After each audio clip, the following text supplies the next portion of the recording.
Guys welcome to once again on my YouTube channel. तो चलिए आज हम लोग अपना स्टार्ट करते हैं। हम लोगों ने एडमिशन ऑफ अ पार्टनर में लास्ट टॉपिक पढ़ा था एडजस्टमेंट ऑफ कैपिटल। उसमें दो टॉपिक थे, when new partners capital is not given, जो हम लोगों ने पढ़ चुके हैं, जिसकी क्वेश्चन की स्टार्टिंग हुई थी नेम और खेम से। तो उसके सारे क्वेश्चन करने के बाद आज हम लोग अपना last topic adjustment of capital पे स्टार्ट करते हैं, जो कि है on the basis of new partners capital. इसमें क्या है, on the basis of new partners capital old partner wants to adjust their capital. चलिए थ्योरी के फॉर्म में सिंपल नहीं समझाऊंगी, सीधे एक डी के गोयल का बेहतरीन क्वेश्चन उठाते हैं, उसी के समझाती हूँ। चलिए क्वेश्चन आपके स्क्रीन पे अपीयर हो जाएगा। चलिए स्टार्ट करते हैं क्वेश्चन को रीड करना। A and B are partner sharing profit in the proportion of 3:2। ठीक है, ए और बी फर्म में दो पार्टनर है, प्रॉफिट शेयरिंग रेशियो बियर करते हैं 3:2 में, कोई दिक्कत नहीं। Their balance sheet as at 31 March, उनकी बैलेंस शीट दे रखी है, लाइबिलिटी है, सारी चीजें हैं। They agree to admit C as a new partner, C को एज अ न्यू पार्टनर लेके आते हैं, कोई दिक्कत नहीं है। C will be given 2/9 share of profit and he will bring 50,000 for his share of capital and goodwill।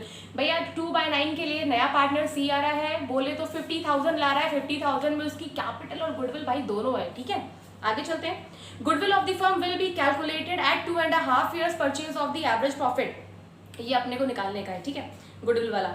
फिर third point दे रखा है, half the amount of goodwill is withdrawn by old partner. हमें पता है भैया पहले डिस्ट्रीब्यूट होगी, निकालने को बोलेंगे तो मैम टू कैश करिएगा, निकाल लीजिएगा, कोई दिक्कत नहीं। आगे चलते हैं। तो एक काम करते हैं, सबसे पहले रीवैल्यूएशन बनाते हैं। ठीक है, पॉइंट को उसी के साथ डिस्कस करेंगे। तो चलिए सबसे पहले रीवैल्यूएशन बना के स्टार्ट करते हैं। क्वेश्चन क्लास 12 के लिए है, डी के गोयल, बिकॉज सारे क्वेश्चन मैं डी के गोयल की बुक से ही कराती हूँ। हाँ, आपकी रिक्वायरमेंट होगी तो कोई भी क्वेश्चन आप मुझसे पूछ सकते हैं। चलिए स्टार्ट करते हैं। सबसे पहले हम लोग रीवैल्यूएशन से, रीवैल्यूएशन अकाउंट। ठीक, ये क्या हो जाएगा हम लोग का, particular amount, particular and then amount. ठीक भाई, फॉर्मेट तुम लोग बना लेने का ना। ठीक है, चलो अच्छे से स्टार्ट करते हैं। सबसे पहले अब देखो रीवैल्यूएशन का पॉइंट जो स्टार्ट हो रहा है वो पॉइंट नंबर 3 से स्टार्ट, पॉइंट नंबर 4 से स्टार्ट हो रहा है। तो ध्यान से देखना, 15% of the general reserve is to be remain as a provision against doubtful debt. देखिए हमेशा प्रोविजन जो बनाते हैं डेटर पे, वो हम लोग रीवैल्यूएशन के डेबिट साइड में लिखते हैं, बिकॉज ये एक लॉस होता है, एसेट्स हम लोग की घट रही होती है। क्यों? क्योंकि डेटर्स पे प्रोविजन का मतलब होता है कि हमें अब इतने पैसे नहीं मिलेंगे, तो भाई आज ही की डेट में वो लॉस मान के चलो, अपने डेटर्स को उतने से घटा के चलो, वही करना है। लेकिन उस लॉस को रीवैल्यूएशन से कंपनसेट नहीं करवाना है। बोला है 15% of the general reserve is to be remain as a provision. भैया जो जर्नल रिजर्व है उससे 15% निकालना है प्रोविजन फॉर डेटर के लिए। इसका मतलब रीवैल्यूएशन को कम नहीं करना है। चलिए नेक्स्ट पॉइंट पढ़ते हैं। Outstanding salary be increase to 16,000, बढ़ के 16 की हो गई। चलो देखिए थी कितने की बैलेंस शीट में, बैलेंस शीट में आउटस्टैंडिंग सैलरी थी 4,000, 16 की हो गई। 12,000 से बढ़ गई ना, लाइबिलिटी इंक्रीज हो गई तो लॉस है। क्या लिख दें, टू आउटस्टैंडिंग सैलरीज, कितना, हाउ मच, 12,000। ठीक, आगे चलते हैं।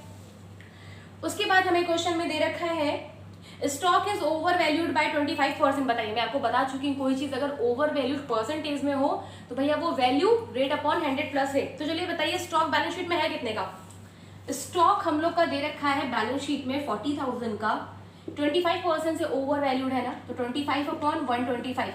ठीक है, फिर इसमें कैलकुलेटर, ये 40,000 into 25 upon 125, it comes to 8,000। 8,000 से स्टॉक ओवर वैल्यूड है, क्या करें, टू स्टॉक कम कर दो, एसेट्स अगर ज्यादा दिखा रखी है तो। आगे चलते हैं। नेक्स्ट पॉइंट दे रखा है building is under valued bye, और अगर अंडर वैल्यूड है तो रेट अपॉन 100 माइनस रेट हो जाता है। तो देखिए बिल्डिंग की वैल्यू है कितनी की, 75,000 की हम लोग की बिल्डिंग की वैल्यू है, तो क्या होगा, दैट इज 25% ही है, और अपॉन 100 माइनस 25, 75। देखते हैं कितने से अंडर वैल्यूड है, इंक्रीज कर लेंगे। ठीक है, तो 75,000 इंटू 25 अपॉन 75, इट कम्स 25,000। भैया 25,000 से बिल्डिंग अंडर वैल्यूड है तो क्या लिखेंगे, बाय बिल्डिंग लिखेंगे, और 25,000 से इंक्रीज कर लेंगे। ठीक है, आगे चलते हैं। Trademark be written off by 15%। Trademark क्या है, हमारी एक इंटेंजिबल एसेट है जो कि 15% से खत्म हो चुकी है, तो ठीक है एसेट्स घट गई, क्या लिखेंगे? टू ट्रेडमार्क, टू ट्रेडमार्क लिखेंगे और ट्रेडमार्क की वैल्यू है 8000, 50% मतलब 4000। Anything else? नथिंग। चलो देखते हैं, हमारा बुक में आंसर आ रहा है प्रॉफिट ऑन रीवैल्यूएशन 1000, तो देखते हैं। तो इसका मतलब ये 25,000 ज़्यादा आएगा, बोथ साइड लिख दो भाई जिस साइड का ज़्यादा है, ठीक है। 25,000 25,000 में से लेस करो अपना 12,000 8,000 4,000, इट कम्स टू 1,000 आ गया। क्या लिखेंगे? To profit on revaluation transfer to partners capital account, ठीक है। पार्टनर्स कैपिटल हमारे कौन है? ए एंड बी है, उनके 3:2 के रेशियो में डिस्ट्रीब्यूट कर देंगे। यहाँ डिस्ट्रीब्यूट नहीं कर रही हूँ, पहले आप 1000 का प्रॉफिट लिखिए, डिस्ट्रीब्यूट करना चाहे तो डिस्ट्रीब्यूट कर सकते हैं 3:2 के रेशियो में। चलिए पार्टनर्स कैपिटल कौन बनाते हैं आप? ये हो गया हम लोग का रीवैल्यूएशन अकाउंट। अब हम लोग बनाते हैं पार्टनर्स कैपिटल, बट उससे पहले गुडविल निकाल के रख लें, बिकॉज 50,000 की में उसकी कैपिटल और उसकी गुडविल दोनों है, तो पहले एक चीज को अलग कर ले, दूसरी अपने आप पता लग जाएगी। चलिए सबसे पहले गुडविल का ट्रीटमेंट करते हैं हम लोग। गुडविल के लिए जो दे रखा है देखिए, आइए पढ़ते हैं। Goodwill of the firm will be calculated 2.5 years purchase, that is number of purchasing year, ठीक है, of the average super profit. भाई एक चीज बता दो कि सुपर प्रॉफिट से गुडविल कैसे निकलती है। चलिए पहले फॉर्मूला रिवाइज करते हैं। सो अगर सुपर प्रॉफिट से गुडविल निकालेंगे तो goodwill is equals to super profit into number of purchasing year, ठीक।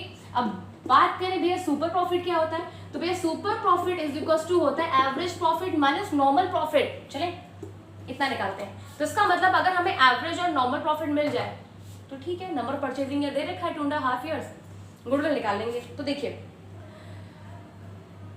Profit of the last 4 years are 40,000 40,000 55 65, normal profit that can be earn with the capital employed. अब ये normal profit पहले दे रखा है, ये है, ये निकाल लें। चलिए एवरेज प्रॉफिट, भाई 4 साल का प्रॉफिट दे रखा है, एवरेज निकाल लो। क्या करोगे?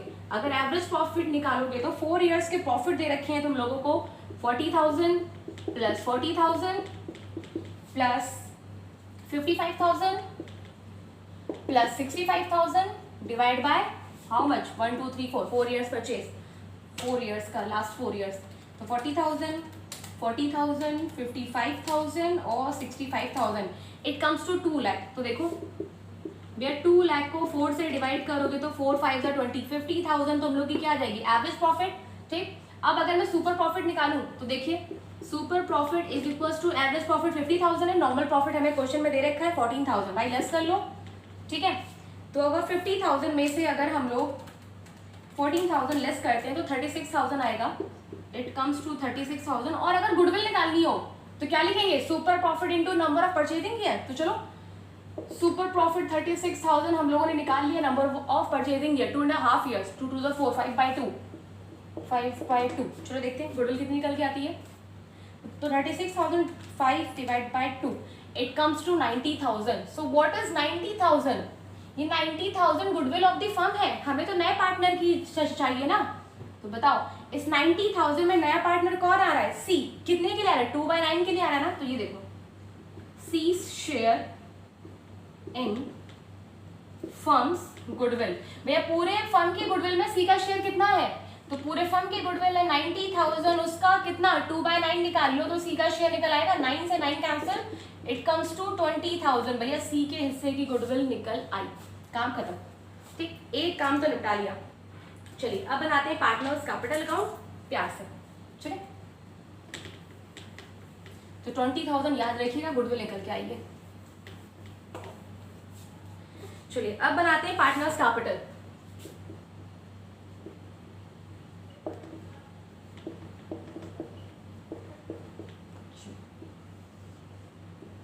A B C A B C, that is A B C A B C। ये क्या हो जाएगा हम लोग का पर्टिकुलर, और ये भी क्या हो जाएगा पर्टिकुलर। चलिए सबसे पहले जिसका अकाउंट बनाते हैं उसका ओपनिंग बैलेंस लिखते हैं। भैया पार्टनर्स कैपिटल अकाउंट में ए और बी के ओपनिंग बैलेंस लिखते हैं, क्या लिखेंगे? बाय बैलेंस BD, कितना लिखेंगे 50,000 30,000 बैलेंसेस दे रखे हैं, तो ये हो जाएगा 50,000, ये हो जाएगा हम लोग का 30,000, काम खत्म। उसके बाद क्या किसी तरीके का रिजर्व है? हाँ है, जनरल रिजर्व 10,000 का ओल्ड पार्टनर ओल्ड रेशियो में डिस्ट्रीब्यूट कर दे। पर रुकिए मैम, 10,000 का 15% प्रॉफिट हम लोगों ने प्रोविजन फॉर डेटर्स के लिए अलग रखा है, तो भैया पहले उसका 15% निकाल के अलग करो, देन जो रिमेनिंग जनरल रिजर्व बचेगा that should be credited between A and B. तो देखिए आपकी जनरल रिजर्व दे रखे हैं कितने के 10,000 के, 10,000 का 15% लेस कर दिया, द रिमेनिंग फिगर इज 8,500। उसको 3:2 में डिस्ट्रीब्यूट करते हैं, क्या लिख देंगे बाय जनरल रिजर्व, ठीक है। तो 8,500 को 3:2 means 3 divide by 5, it comes to 5,100, फिर लेस कर दो 8,500 से 3,400, भैया हो गया। क्या एसेट साइड कुछ राइट ऑफ करने को दे रखा है? एसेट साइड राइट ऑफ बोले तो goodwill, advertisement, suspense, profit and loss, deferred revenue, expenditure, नहीं दे रखा है कुछ, तो हटाओ। रिवैल्यूएशन पे हम लोग को प्रॉफिट आया था 1,000 का, डिस्ट्रीब्यूट कर दें, क्या लिखेंगे बाय रिवैल्यूएशन।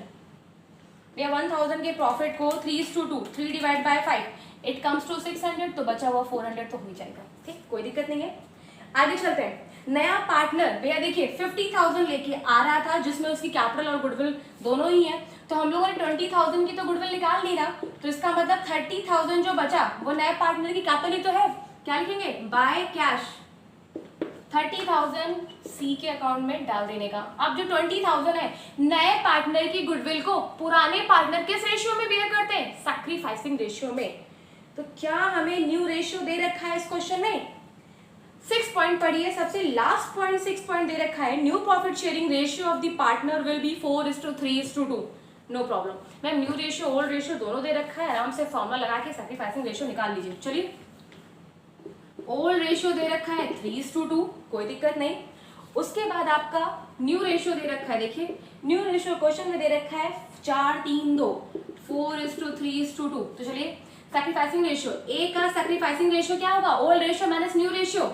ओल्ड रेशियो कितना है 3 डिवाइड बाय 5, बी का ओल्ड रेशियो कितना है 2/5 माइनस न्यू रेशियो 4/3 7 2 9 4/9 माइनस 3/9। चलिए सॉल्व करते हैं।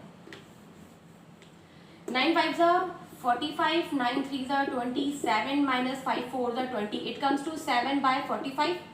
इसको निकालते हैं, ये भी 45 आ जाएगा, 9 2 18, 5 3 15, 18 में से 15, 3 डिवाइड बाय 45, 45 कैंसिल किया, 7:3 what, that is sacrificing ratio. तो गुडविल जो 20,000 की है that will be distribute between A and be in sacrificing ratio 7:3। तो चलिए क्या लिखेंगे इसे भैया, जब नया पार्टनर गुडविल ला, अगर कैश में ला रहा है तो by premium for goodwill, cash में नहीं लेके आ रहा है तो बाय सीज करेंट अकाउंट, उस पार्टनर का करंट अकाउंट आ जाएगा।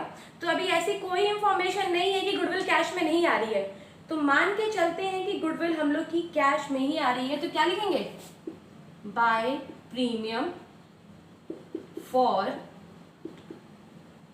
गुडविल। तो चलिए भैया 20,000 की गुडविल थी, 7 डिवाइड बाय 10, भैया 14,000 ए को मिलेगा और तो 6,000 किसको मिल जाएगा बी को। लेकिन एक चीज और थी, half of the goodwill withdrawn by the, क्या लिखा था थर्ड पॉइंट पढ़िए, half the amount of goodwill is withdrawn by old partner, मतलब जिसका जितना जिसके अकाउंट में गया उसका आधा आधा लोगों ने विड्रॉ करे। तो विड्रॉ करें क्या भाई, गुडविल कोई सामान थोड़ी ना है, एक कैश के फॉर्म में आती है गुडविल, एक इनटैंजिबल एसेट्स है that can not be touch, कि भैया बिल्डिंग लाया ले गया बिल्डिंग, नहीं कैश के फॉर्म में है भाई, निकलेगी तो 2 कैश लिखोगे। 14,000 ए में गया था, इसने अपना का आधा निकाला, इसके में 6 किया था, इसने अपने का आधा निकाला, कोई दिक्कत नहीं, ठीक है। गुडविल हो गई, कैपिटल हो गई, काम खत्म। अब वो पढ़ेंगे जिसके लिए ये क्वेश्चन किया है। चलिए देखिए ये जो टॉपिक है ये है when old partner wants to adjust their capital on the basis of new partner, मतलब नए पार्टनर के कैपिटल के बेसिस पर पुराने पार्टनर अपनी कैपिटल को एडजस्ट करना चाहते हैं। स्टेप नंबर 1, सबसे पहले on the basis of new partner, ठीक है, आप पूरे फर्म की कैपिटल को निकालेंगे। कैसे? नया पार्टनर आपका आ रहा था, मैं इसे भी रब करती हूँ, नया पार्टनर आपका आ रहा था 2/9 के लिए, मिस्टर सी आ रहा था और अपने हिस्से की कैपिटल कितनी लेके आ रहा था 30,000। अगर टोटल कैप भैया 2/9 के लिए इतनी है तो 1 के लिए 1 का मतलब total capital of the firm कितनी हो जाएगी, इसी 30,000 का रेसिप्रोकल कर दीजिए, 2/9 है 9/2 करिए, तो बताइए total capital of the firm कितनी आ जाएगी, 30,000 का 9 divide by 2 it comes to 1,35,000।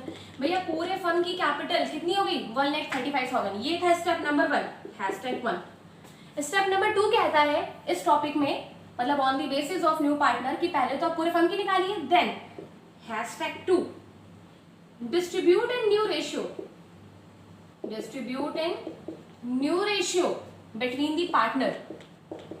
भैया फिर इसको पार्टनर में उनके न्यू रेशियो में डिस्ट्रीब्यूट कर दीजिए, इसी को बोलते हैं on the basis of new partner old partner wants to adjust their capital. तो चलिए भैया 1,35,000 पूरे फर्म की कैपिटल आ गई, न्यू रेशियो दे रखा है, डिस्ट्रीब्यूट करते हैं। चलिए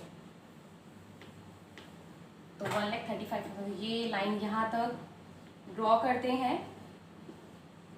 अब इस 1,35,000 को आप जब न्यू रेशियो में बांटेंगे, यही आपकी क्या हो जाएगी, that will be your closing capital. Student क्या लिखेंगे इसको, 2 बैलेंस ईडी। तो चलो न्यू रेशियो दे रखा है ना 4:3:2 का, तो इस 1,35,000 को 4 3 7 2 9 4 divide by 9 it comes to 60,000। A की कैपिटल हो जाएगी अब 60,000, फिर 1,35,000 का 3/9 इट कम्स टू 45,000। भैया उसका 2/9 निकालो या ना निकालो, उसका 30 ही आएगा ना, वो तो निकाल के चेक कर लीजिए। 1,35,000 का 2 डिवाइड बाई 9 30,000। ठीक, अब जो समझने वाली बात ये है, देखिए हमेशा हम लोग जो क्लोजिंग कैपिटल के जो बैलेंसेस निकालते हैं वो ऐड करते हैं, लेस करते हैं, जो बचता है वो लिखते हैं। अब की बार तो पहले से लिख दिया ना, तो जाहिर सी बात है कि ये साइड इक्वल है। भैया जिस तरफ डिफरेंस आए, अगर क्वेश्चन में लिख रखा है, ठीक है, adjustment should be made through bye bringing और विड्रॉइंग कैश, इसका मतलब जो डिफरेंस आ रहा है 2 कैश या बाय कैश, इस तरफ डिफरेंस आएगा तो बाय कैश, इस तरफ आएगा तो 2 कैश।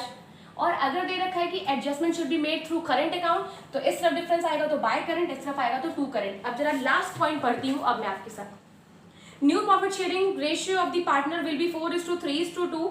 ठीक है, the capital account of the A and B, मतलब capital account of the old partner will be adjusted on the basis of C's partner, मतलब old partner wants to adjust their capital on the basis of new partner।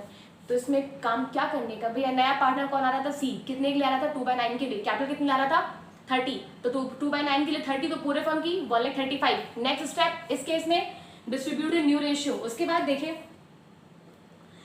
Capital by bringing और withdrawing cash as the case में भी, मतलब जो भी difference आएगा आप उसको 2 कैश या बाय कैश से एडजस्ट करेंगे। तो चलिए चेक करते हैं, इधर का ऐड करने का, इधर 60 और 7 67,000 हो जाएगा, यहाँ पे मेरे ख्याल से ये ज़्यादा आएगा, तो डिफरेंस इस तरफ आएगा। तो चलिए चेक करते हैं, 50,000 दे रखा है, 5,100 दे रखा है, 600 दे रखा है, 14,000 दे रखा है, इट कम्स टू 69,700। भैया ये ज़्यादा है तो दोनों साइड इस तरफ लिख दो, और इस तरफ का कितना है 60,000 प्लस 7 67,000, लेस हो सकता है ना, इसमें से लेस कर दो 67,000, 2,700 लिखेगा तो क्या लिखेंगे 2 कैश। इस 2 कैश का मतलब होता है पेड ऑफ या विड्रॉ।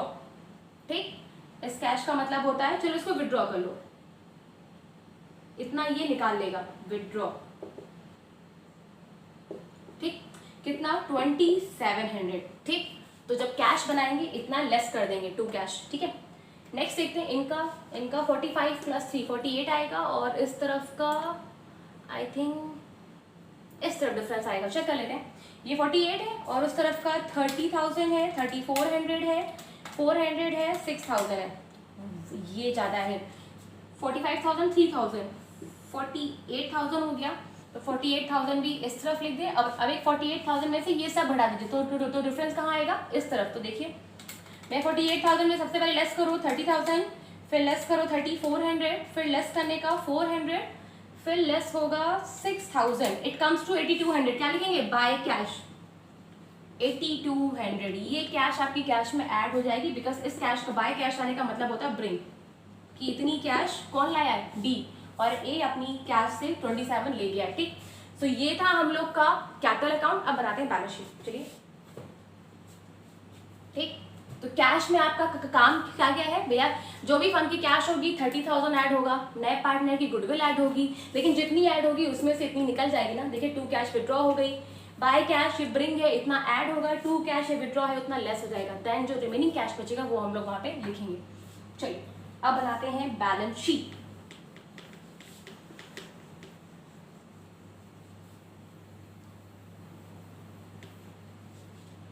चलिए बैलेंस शीट बनाते हैं। तो बैलेंस शीट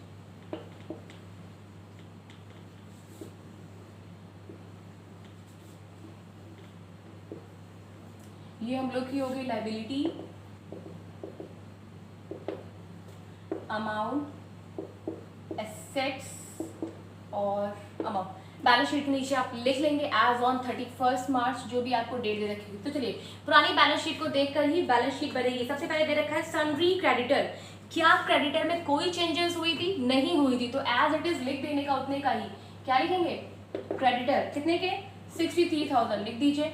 नेक्स्ट है आउटस्टैंडिंग सैलरी। भैया आप तो 16 के हो गए थे ना, तभी तो 12,000 से इंक्रीज किया था, तो क्या लिखेंगे? आउटस्टैंडिंग सैलरी 4,000 थे, ठीक, प्लस इंक्रीज कितने से हो रहा था? इंक्रीज 12,000 से, क्योंकि बिकॉज 16,000 के आपके आउटस्टैंडिंग सैलरी हो गई थी। जनरल रिजर्व डिस्ट्रीब्यूट हो चुका है। कैपिटल, कैपिटल बताइए, कैपिटल ABC जो पार्टनर्स कैपिटल में आपने टू बैलेंस CD जो आपने लिखा है 1,35,000 को जो न्यू रेशियो पार्ट है वही लिखना है। कितना है? 60, 45 और 30, तो 60,000, 45,000 और 30,000। Anything else? बस ठीक है। लायबिलिटी साइड आपकी कंप्लीट हो गई। चलिए एसेट साइड आते हैं। एसेट साइड में पहले आपको कैश एक अलग से नोट्स बना के देती हूँ, ये आप बाहर ट्रीटमेंट करेंगे। फिर सबसे पहले आपके पास बैलेंस शीट में कैश कितने की है? 5,000 की, ठीक, लिख लीजिए। उसके बाद नया पार्टनर जब कभी भी आता है तो कैपिटल और गुडविल लेके आता है। अगर ये दोनों चीज़ें कैश में आ रही है तो आप इन दोनों चीज़ों से फर्म की कैश बढ़ जाएगी, ठीक। तो क्या करेंगे? सीज कैपिटल इसमें ऐड करेंगे 30,000 की, ठीक, प्लस गुडविल ऐड करेंगे कितने की? 20,000 की गुडविल लेके आ रहा है, लेकिन गुडविल विड्रॉ भी हुई थी। गुडविल विड्रॉ कितने की हो गई थी? हाफ, तो 10,000, ठीक, निकाल लेंगे। प्लस जितनी कैश ब्रिंग बाय कैश 8200, क्या लिखेंगे? ब्रिंग आपके पास कितना था? 8200, लेस कर देंगे जितना आपने विड्रॉ किया है। जो एडजस्टमेंट हुआ था तो 27 आपने विड्रॉ किया था, ठीक। चलिए अब जो रिमेनिंग कैश बचेगी वो हम लोग यहाँ पे बैलेंस शीट के अंदर लिखेंगे। तो 5,000 प्लस 30 और 20,000 माइनस 10,000 प्लस 8200 माइनस 2700, 50,500। तो अब आपकी कैश कितनी आ जाएगी? ये स्टार है बिकॉज यहाँ पे कैलकुलेशन है, तो 50,500 की आपकी कैश आ गई। नेक्स्ट देखते हैं सन्ड्री डेटर। तो देखिए सन्ड्री डेटर, डेटर आपके पास कितने के हैं? 30,000 के हैं। अब आप प्रोविजन कितने का लेस करेंगे? प्रोविजन लेस करेंगे 1,000 का तो आपके पास पहले है, ठीक है, और जनरल रिजर्व का 15%, 1,500 रुपए का प्रोविजन आपने और बनाया था, तो वो 1,500 प्लस ये 1,000। अब आप टोटल प्रोविजन लेस करेंगे कितने का? 2,500 का। तो 30,000 में से 2,500 आप लेस करेंगे तो इट कम्स टू 27,500। आगे चलते हैं। स्टॉक, स्टॉक हम लोग का जो था ओवर वैल्यू था 25% से, तो अगर स्टॉक हम लोग की वैल्यू कितनी दे रखी है? स्टॉक की वैल्यू दे रखी है 40,000 और लेस कर देंगे ओवर वैल्यूड, ठीक। तो ओवर वैल्यूड 8,000 आया था, लेस किया तो 32,000 बच गया स्टॉक। उसके बाद है ट्रेडमार्क। ट्रेडमार्क 50% से खत्म हो चुके थे तो अब 50% ही बचे होंगे। क्या लिखेंगे? ट्रेडमार्क्स कितने का? 4,000 का, लिख दिया, कोई दिक्कत नहीं है। नेक्स्ट लेते हैं बिल्डिंग। बिल्डिंग हम लोग की अंडर वैल्यूड थी 25% से, तो 25% वैल्यू निकाले हम लोगों ने 25,000, तो ऐड कर दीजिए। क्या लिखेंगे? बिल्डिंग अभी वैल्यू कितनी है? 75,000, तो ऐड कर दीजिए इसमें अंडर वैल्यू, जितने से अंडर वैल्यू थी उतना ऐड कर देंगे 25,000, ठीक। तो कितना हो जाएगा? 1 लाख। भैया बैलेंस शीट की एसेट्स भी खत्म। चलिए मैच करा देते हैं बैलेंस शीट। तो 50,500 plus 27,500 plus 32,000 plus 4,000 plus 1 lakh, 214,000। Yes, asset side तो मैच है बुक के आंसर से। नेक्स्ट इसको देखते हैं। 63,000, 16,000, 6,000, 45,000 एंड 30,000। Anything else? कुछ रह गया है इस टाइम? तो देखिए 63,000 है, ठीक है, 50%। आइए फिर से देखते हैं। 63,000 है हम लोग के पास, उसके बाद ये टोटल ऐड किया प्लस 16,000, 214, ठीक है। लाइबिलिटी सारी मैच हो रही है, सो स्टूडेंट ये था हम लोगों को क्या कि on the basis of new partner old partner wants to adjust their capital, उसके बाद फिर एडजस्टमेंट ब्रिंगिंग और विड्रॉइंग कैश। इस केस में आपको करना क्या है कि नया पार्टनर जितने के, सपोज कोई नया पार्टनर सी आ रहा है 1/3 के लिए कैपिटल आ रहा है 3 लाख की, तो 1/3 के लिए 3 लाख, तो पूरे फर्म की 3/1 9 लाख, 9 लाख को न्यू रेशियो में डिस्ट्रीब्यूट करेंगे। जहां पे आप क्लोजिंग कैपिटल लिखते थे वहां पे 2 बैलेंस शीट उसे बांट देंगे। फिर डिफरेंस आएगा आपका, तो या तो 2 कैश या तो by cash, 2 cash by cash आएगा तो बाय कैश वाला ब्रिंग होता है, कैश में ऐड हो जाएगा, 2 कैश वाला विड्रॉ होता है। एक क्वेश्चन और करेंगे नेक्स्ट बाद में हम लोग, जो करंट अकाउंट के थ्रू उसका एडजस्टमेंट होगा। तो आई होप वीडियो अच्छी लगी हो तो लाइक करें, सब्सक्राइब करें, शेयर करें। बाय।